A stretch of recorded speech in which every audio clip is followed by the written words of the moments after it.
man. I was just sitting here checking out the website. It's really going down at truthabouttupac.com. I gotta start off with shouting out our featured members, Lil Homie. You know what I'm saying? Shouts out to Lil Homie. Shouts out to Sean Sparks, doing it real big. Rep Andre Synodive. You know what I mean? Trying to get at the truth. A million theories, but there is one truth. A shout out to Junius the Dutch, featured member, repping hard. So today we're really excited to bring you an exclusive interview with Cathy Scott, author of The Killing of Tupac Shakur conversation. So this is just a small taste for you. Alright. The beginning of your book, or the front cover, if you will, has a photograph. You mentioned that the photographer that took that picture. Do we know who that person is that took that picture? They never told me who it was. It wasn't a photographer. Yeah, it was just some person who shot it, and it is the last photo of him taken alive. So, coincidence. I mean, it's just a coincidence, and you know, it might have shown up. You're talking a conspiracy theory of just with tentacles that you can't even reach. So, pretty big. Yeah, the cops didn't even know how to pronounce his name.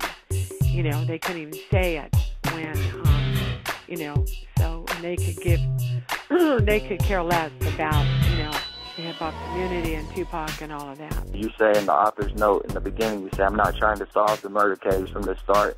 My goal is then to separate fact from fiction in this extremely high-profile case. And that, I mean, I'm into looking at the facts and taking away all the emotion. That set the pace for the entire investigation. And you look at the facts and you just strip away all the theories and you just look at the facts, and it really plays out pretty sensibly as to what happened. But it's not anything that they want to. I mean, I don't think it's rocket science, but it's not anything anybody cares to solve for whatever reason. And I can tell you the MGM Grand went through all the videotape, I mean, for hours and hours of it, to see if they could see Orlando again. Well, they never even took his name down. They didn't file a police report, you know. The security was there, and then they wanted to. He was kept for.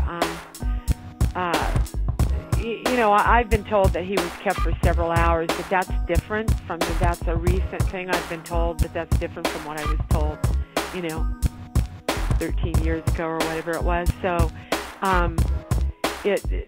they didn't even take an incident report, which is a police report here in Las Vegas. They didn't even do that, and he declined to file charges, even though it was on videotape. He declined. Orlando did, and they let him go without even taking his last name. So, and I go on facts. I go on what everybody told me. I mean, I talked to security at the MGM. Yeah. I know what went down afterward. They let him go. They didn't, you know, the police talked to him for however long it was. It wasn't very long. I mean, at the time, I believe I was told it was around 20 minutes. I mean, I went to the MGM. I talked to the PR person there. I talked to the security. I talked to the police. You know, and that was, they didn't even have his name. I mean, somebody gets... Who's now changing the story and saying that? The police. The police, the one Vegas officer, police? one officer. Read my third edition. Read the third edition of the Tupac, the Killing of Tupac Shakur, and it'll all be laid out in there. But and when does that come out? Probably in about 6 months. 6 months. And there's a lot more too. But the thing about it is, it's nice, and I just think I believe in the facts and the evidence, and you can't turn around and 13 years later change your tune and, you know, kind of changing or recasting the whole bit about Suge. And I mean, it is what it is. I mean, he said and Suge was up front. He said on how many TV stations or radio shows was he on where he said, I'm not going to help them. It's their investigation. You know, they can find out what they want to find out. I mean, I think those guys all know what went down. I mean, there was a killing spree. I mean, it was a bloodbath after Tupac died. That whole week, well, even after he was shot for those 7 days or whatever it was, there was a bloodbath taking place in Compton. Right. You know, and today now, well, three of the four at the time, they said the four who were in the car, three of those people are dead. You know, and only one guy lives, and he's in jail. He's in prison. So in the Cathy? Uh-huh. So they've now identified, is this third edition material too, that they've identified? They'll all be in the book. Mm-hmm. Wow. Now, I went to Quad Studios when I was writing the Biggie Smalls book, and I went to Bed-Stuy and all that too, and interviewed his neighbors and all that. No, I talked to several people at Quad Studios who were there that night. And, you know, the thing about it is what Valletta Wallace, you know, Biggie Smalls' mother said was when Tupac was shot, and Biggie was upset, you know.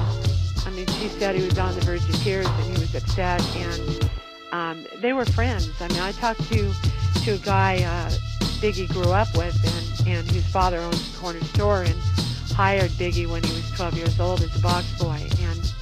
And Tupac would come in with a car and pick up Biggie and his buddy, who was the guy who worked at the, it's in my book, I don't have his name in front of me, but he worked at the corner store and his dad owned it. And they would go to a pool house right there in Bed-Stuy, you know, just a walking distance to Biggie Smalls' house and hang out. And then he would take Biggie into Manhattan, you know, into the city, and they'd party. And then, as we all know, Tupac used to put Biggie on stage. I mean, Tupac really helped Biggie take off because he put him on stage all the time. Feel for a second. If you have the level of music that you are, study. Go back and study. You ain't never had a friend like me. Why there's conflicting reports. He says surely ambulance service has logs, like me. Or if there was alleged helicopter, there should be helicopter logs. If there's this alleged helicopter, why would somebody be passing on misinformation? So just having seen that part of the episode, the big contradiction that some of the live series present of, you know, particularly with this idea that the video was created about the idea that Tupac survived and came to New Mexico on a helicopter, and this report of this lady who was allegedly an eyewitness that's, you know, that was on Vegas News. She says she's seen these ladies taken away on a helicopter.